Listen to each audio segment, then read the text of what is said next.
Hi flowers, welcome back to my channel. Video को start करने से पहले अगर अभी तक आप में से किसी ने मेरे चैनल को सब्सक्राइब नहीं किया है तो प्लीज़ चैनल को सब्सक्राइब, वीडियो को लाइक और नीचे कमेंट करते हुए ज़रूर ज़रूर ज़रूर बताइएगा कि आज का ये पार्ट आप लोग कैसा लगा। तो चलिए रिवेंजफुल लव सीजन 2 के नेक्स्ट पार्ट को स्टार्ट करते हैं। लास्ट पार्ट में हमने देखा था कि यहाँ पे मैंग्याओ लैन वांगजी से कुछ ऐसा बोलता है जिसकी वजह से लैन वांगजी बहुत ज़्यादा शॉक्ड हो चुका था। उसने मैंग्याओ की तरफ बढ़ते हुए बोला, क्या किया है तुमने अब? तो यहाँ पे मैंग्याओ अपने इनर पॉकेट से एक बॉटल निकालता है छोटी सी, उसको लैन वांगजी को दिखाते हुए बोलता है, ये तुम्हारे चहीते विंग की मेडिसिन्स हैं। वैसे अभी तक तो वो बेहोश हो चुका होगा, बट अगर टाइम पे फिर भी अगर तुम इसे दे दो ना तो शायद वो जिंदा तो रह सकता है, लेकिन मैं ये तुम्हें तभी दूंगा जब तुम इन्हें यहाँ से वापस भेजोगे, वरना याद रखना मैं तो जाऊंगा ही जाऊंगा, साथ में तुम्हारे विंग को भी लेके जाऊंगा। लैन वांगजी पुलिस को अपनी तरफ बुलाते हुए बोलता है, लेके जाइए इसे। यहाँ पे मैंग्याओ लैन वांगजी की तरफ देखते हुए बोलता है, तो क्या तुमने सोच लिया है कि तुम विंग को मार ही डालोगे? तो यहाँ पे लैन वांगजी मैंग्याओ के गले को टाइटली ग्रैब करते हुए बोलता है, इस वक्त मैं सिर्फ तुम्हें पुलिस के हवाले कर रहा हूँ। विंग को अगर एक भी खरोंच आई होगी या फिर उससे कुछ भी हुआ होगा या फिर उसकी जान तुम्हारी वजह से जाने की नौबत आ जाएगी ना, तो मैं सच बता रहा हूँ, कानून भी तुम्हें नहीं बचा पाएगा। मैं खुद अपने हाथों से तुम्हें जान से मार डालूंगा। मैंग्याओ लैन वांगजी की तरफ देखते हुए बोलता है, मैं ऑलरेडी बोल चुका हूँ, तुम्हारे पास बस एक ऑप्शन है, या फिर इन्हें यहाँ पर से वापस भेजो या फिर विंग को मरता हुआ देखो, क्योंकि मेडिसिन्स तो मैं तुम्हें नहीं देने वाला। ऐसा कहते हुए वो उन मेडिसिन्स को ना अपने इनर पॉकेट में फिर से रखने लगता है। लैन वांगजी उसके हाथ से उनको छीनने की कोशिश करता है, लेकिन मैंग्याओ और लैन वांगजी की छीना झपटी में ना वो बॉटल फूट जाती है, क्योंकि ऑलरेडी एक कांच की बॉटल थी और वो फूट के ना टुकड़ों में बिखर चुकी थी। यहाँ पे लैन वांगजी उन मेडिसिन्स को देखते हुए, उनके अंदर जो कुछ भी था ना, मतलब जितनी भी मेडिसिन्स थी उनको देखते हुए मैंग्याओ की तरफ देखते हुए बोलता है, क्या किया ये तुमने? तो यहाँ पे मैंग्याओ बोलता है, शायद खुद कायनात नहीं चाहती कि तुम्हारा वो बेवजान मरे। तुम क्यों रखना चाहते हो उसको जिंदा? क्या ही दिया है उसने तुम्हें? सिर्फ धोखा। तो यहाँ पे लैन वांगजी मैंग्याओ के कॉलर को पकड़ते हुए बोलता है, उसके पास कारण था और तुम्हारे पास क्या था? हाँ, तुमने क्या किया है? तुमने भी तो पिछले 5 साल से बस मुझे धोखा ही दिया है ना। अपने आप को और विंग को कंपेयर करना बिल्कुल बंद करो। उसका धोखा देना, उसका मेरे साथ गलत करना मुझे समझ में आता है, लेकिन तुम्हारा तो मुझे कुछ समझ ही नहीं आता। एनीवेज, मैं तुमसे बात ही क्यों कर रहा हूँ। उसने यहीं से मैंग्याओ को धक्का दिया पुलिस की तरफ। पुलिस वालों ने उन्हें पकड़ लिया था और यहाँ पे लैन वांगजी, जो कि मेडिसिन्स पूरे फर्श पे बिखरी हुई थी, उनको एक एक करके बिनने लगा था और उनको अपने हाथ में रखते हुए वो एक कागज़ के अंदर डालता है और यहाँ से वो बाहर जाने लगता है। लेकिन जाने से पहले वो सर्वेंट क्वार्टर में जाता है और उनसे बोलता है कि युवान का ध्यान रखना, और वो उठे तो बोल देना कि डाडा और डैड दोनों ही काम की वजह से बाहर गए हुए हैं, बाकी आके मैं संभाल लूँगा। ऐसा कहता है। वो अपनी कार की इसको पकड़ता है, डायरेक्टली अपने कदम को ना वो बाहर की तरफ बढ़ाना स्टार्ट करता है। दूसरी तरफ मैंग्याओ अपने आप को पुलिस से छुड़ाने की बहुत ज़्यादा कोशिश कर रहा था। वो लैन वांगजी से ये बोल रहा था कि वो युआन से मिलना चाहता है, लेकिन लैन वांगजी ने उसकी कोई बात सुनी ही नहीं, क्योंकि तब तक लैन वांगजी बाहर जा चुका था और दूसरी तरफ पुलिस भी मैंग्याओ को पकड़ कर जा चुकी थी। हालांकि लैन वांगजी ने पुलिस से पहले ही बोला था कि कुछ भी उसके साथ गलत मत करना, मैं खुद आके उसको देखूंगा और साथ ही साथ उसे क्या सज़ा देनी है वो मैं तय करूंगा, इसलिए उसको किसी भी तरीके का कोई टॉर्चर ना दिया जाए।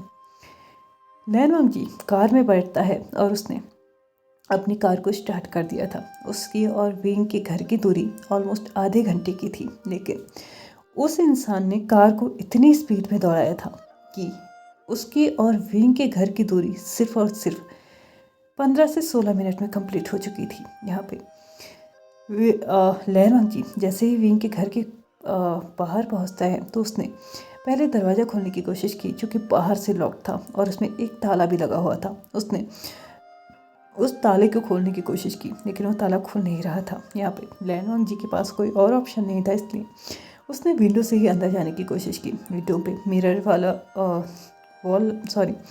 डोर लगा हुआ था, उसने उसको फोड़ा, डोर ओपन किया और वो विंडो से ही अंदर जा चुका था। वहाँ से यहाँ पहुँचने तक में, मतलब अपने घर से विंग के घर पहुँचने तक की सफ़र में उसने जैन चेंग को कॉल कर दिया था और जैन चेंग भी यहाँ पे आता ही होगा, इसकी उम्मीद उसे पहले से ही थी। यहाँ पे पहुँचते ही उसने सारे कमरे टटोल दिए थे क्योंकि उसे नहीं पता था कि विंग का कमरा कौन सा है। फाइनली उसे विंग का कमरा भी मिल चुका था। विंग के कमरे के अंदर जाते ही वो देखता है कि विंग फर्श पे पड़ा हुआ था और बहुत ज़्यादा हैवी ब्रीथ ले रहा था और ऑलमोस्ट फेंट होने की हालत में था। लैन वांगजी जल्दी से विंग के पास जाता है, उसके मुंह में उन मेडिसिन्स को डालने की कोशिश करता है, लेकिन अब उन मेडिसिन्स का कोई यूज़ नहीं रह चुका था क्योंकि विंग को ऑलरेडी एपिलेप्सी के अटैक्स आ चुके थे और ये मेडिसिन्स उससे पहले, यानी कि अगर सिम्टम्स तुम्हें दिख रहे हैं कि अटैक्स आने वाला है तो उससे पहले अगर मेडिसिन लिया जाए तो ये तब काम कर सकता है, लेकिन अटैक आने के बाद ये काम नहीं कर सकता है। इसलिए अब उसे डायरेक्टली ट्रीटमेंट चाहिए था। लैन वांगजी ने विंग को जल्दी से अपने आर्म्स में लिया और उसे बाथरूम की तरफ बढ़ाया। बाथरूम में जाके उसने जल्दी से बाथ टब को पूरा कर दिया था क्योंकि यहाँ पे लैन वांगजी को अच्छे से महसूस हो रहा था कि विंग कम्प्लीटली फेंट हो चुका है। विंग ने एक नज़र लैन वांगजी को देखा जरूर था, उसके बाद वो तुरंत ही फेंट हो चुका था। लैन वांगजी ने विंग को थोड़ी देर के लिए उस बाथ टब में डाला और तब तक जैन चेंग और लैन सिचेन भी वहाँ पे पहुँच चुके थे। लैन सिचेन और जैन चेंग दोनों ही दरवाजे से, यानी कि ताले को तोड़ के अंदर आए थे और अंदर आते ही उन्होंने विंग और लैन वांगजी को ढूंढना स्टार्ट किया। यहाँ पे लैन वांगजी विंग को अभी भी बाथ टब में रखा हुआ था। उसे लग रहा था कि शायद होश में आ जाएगा, लेकिन विंग अब होश में नहीं आया था। उसने जल्दी से विंग को अपने आर्म्स में लिया। विंग के शरीर से पूरा पानी नीचे बह रहा था क्योंकि उसके कपड़ों ने जितना भी पानी सोख किया था ना, वो अब धीरे धीरे नीचे टपक रहा था। लैन वांगजी सीढ़ियों के ज़रिए नीचे आ रहा था। नीचे आते आते वो पूरे रास्ते में पानी पानी कर चुका था। यहाँ पे कुछ हद तक इतना पानी हो चुका था कि कहीं ना कहीं लैन वांगजी भी फिसलने की हालत में था, लेकिन फिर भी उसने खुद को बैलेंस किया और फाइनली विंग और वो दोनों ही लिविंग एरिया में पहुँच चुके थे। लैन सिचेन और जैन चेंग भी उन्हें वहीं पे मिल चुके थे। जैन चेंग ने विंग की ऐसी हालत देखी तो वो बहुत ज़्यादा पैनिक करने लगा था। लैन सिचेन ने वांगजी से बोला कि जल्दी से इसे कार में रखो, हमें हॉस्पिटल निकलना होगा। यहाँ पे 10 से 15 मिनट के बाद वो दोनों ही हॉस्पिटल जा चुके थे। सभी लोग हॉस्पिटल जाते ही विंग को एडमिट किया गया। विंग का ट्रीटमेंट स्टार्ट हुआ। वो उसी हॉस्पिटल में थे जहाँ पे वो पहले थे और यहाँ पे उसी डॉक्टर इंचार्ज के पास विंग फिर से पहुंच चुका था जहाँ पे उसे पहले रखा गया था। लेकिन डॉक्टर इंचार्ज तो था, बट हाँ, ट्रीटमेंट वो नहीं कर सकता था क्योंकि इस बार सीनेरियो कुछ अलग था। पिछली बार हेड में इंजरी थी तो वो ऑपरेशन कर सकता था, लेकिन इस बार एपिलेप्सी का अटैक था तो वो कुछ ज़्यादा नहीं कर सकता था। लेकिन हाँ, वो पेशेंट को पहचान चुका था, पेशेंट के साथ जो कोई भी थे उन्हें पहचान चुका था। और डॉक्टर बाहर आते हुए लैन वांगजी, लैन सिचेन और जैन चेंग को डांटते हुए बोलता है, इसकी ऐसी स्थिति कैसे हो गई? अभी 2 हफ्ते पहले ही तो इसकी ऐसी स्थिति से बड़ी मुश्किल से रिकवर हुआ है और तुम लोगों ने बिल्कुल भी ध्यान नहीं दिया क्या? तो यहाँ पे लैन वांगजी बोलता है, आपको जितना डांटना है आप डांट लीजिएगा, लेकिन प्लीज़ पहले उसका ट्रीटमेंट कीजिए। तो यहाँ पे डॉक्टर इंचार्ज लैन वांगजी की तरफ देखते हैं, बोलता है, तुम एक तो ध्यान नहीं रखते और ऊपर से अगर उसे कुछ भी हो जाएगा तो तुम धमकी देते हो कि हमारे हॉस्पिटल को बंद करा दोगे। यहाँ पे लैन वांगजी अपने नीज पे आते हुए उनके सामने हाथ जोड़ते हुए बोलता है, प्लीज़ उसे बचाइए, आपको जो कहना है जो करना है आप कर लीजिएगा, पहले उसे बचाइए। तो यहाँ पे डॉक्टर इंचार्ज, मतलब अभी तक दूसरे डिपार्टमेंट के डॉक्टर्स को इन्फॉर्म कर चुका था और जो विंग को अब लीड करने वाला था वो डॉक्टर वहाँ पे आ चुका था। लैन वांगजी उस डॉक्टर को देखते हुए बोलता है, प्लीज़ कुछ भी कीजिए लेकिन उसे बचाइए। तो वो डॉक्टर, जो कि अब विंग का डॉक्टर इंचार्ज था, उसने लैन वांगजी के शोल्डर पे हाथ रखते हुए बोला, टेंशन मत लीजिए, एपिलेप्सी के अटैक्स इतने भी बड़े नहीं होते हैं, लेकिन हाँ, इन्होंने कुछ टाइम पहले ही बहुत ज़्यादा ब्लड लॉस किया है, शायद इसकी वजह से थोड़ा दिक्कत हो सकती है, लेकिन ये बहुत जल्दी ही रिकवर कर जाएंगे। ऐसा कहते हुए वो कमरे के अंदर, यानी कि जहाँ पे विंग को एडमिट किया था, वहाँ पे जाने लगा था। यहाँ पे सभी लोग, यानी कि अब मैडम यू और जैन फिंगमियान, ये दोनों भी यहाँ पे आ चुके थे और सभी लोग बहुत ज़्यादा पैनिक करने लगे थे क्योंकि किसी को भी नहीं पता था कि यहाँ पे अचानक से ऐसा कैसे हुआ और लैन वांगजी को ऐसा कैसे पता चला कि विंग के साथ ये सब कुछ होने वाला है। लैन वांगची जब तक विंग बेहोश था तब तक उसने अपनी फैमिली यानी कि अपने ब्रदर इन लॉ, अपने अंकल, मैडम यू, अंकल जंग सभी को बता दिया था कि यहाँ पे क्या हुआ और मैंग्याओ के साथ क्या हुआ, मैंग्याओ ने क्या किया और युवान कौन है।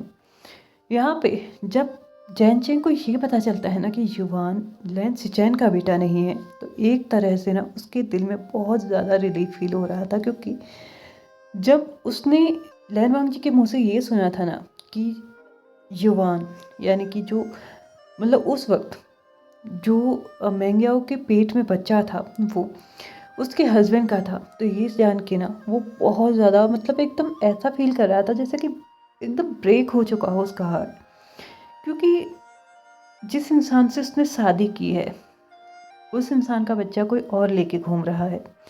ये किसी भी पार्टनर के लिए ना बहुत बहुत ज़्यादा शॉकिंग चीज़ होती है। लेकिन फिर भी लैन वांगजी की रिक्वेस्ट की वजह से उसने आज तक लैन सिचैन से इस बारे में कोई बात नहीं की थी। लेकिन लैन सिचैन ने जैन चेंग के जब फेशियल एक्सप्रेशंस देखे ना, तो उसे ऐसा लग रहा था जैसे कि इस बारे में कहीं ना कहीं जैन चेंग पहले से जानता था। उसने जैन चेंग की तरफ देखते हुए बोला, क्या तुम पहले से जानते थे? तो यहाँ पे जैन चेंग हल्का सा नोट करते हुए बोलता है, हाँ, और मैं तब से ही जानता था जब लैन वांगजी की तबीयत खराब हुई थी। यहाँ पे लैन से जैन चेंग की तरफ देखते हुए बोला, कहीं इसी कारण से तो तुम आज तक मेरे साथ कंफर्टेबल नहीं हो पाए हो? तो यहाँ पे जैन चेंग बोलता है, शायद हाँ, ये भी एक कारण है। उन सभी ने आपस में बात की, जाना कि क्या हुआ, कैसे हुआ, किसकी वजह से हुआ, सब कुछ चीज़ें यहाँ पे क्लियर हुई और यहाँ पे सुबह हो चुकी थी।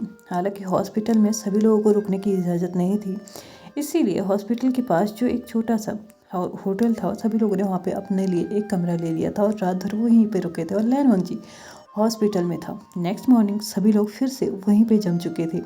हालांकि हॉस्पिटल की डॉक्टर्स ने, स्टाफ ने उन्हें मना भी किया था, लेकिन फिर भी विंग यहाँ पे एडमिट था, जिसकी वजह से यहाँ पे ना सभी लोगों का जमावड़ा लगा हुआ था।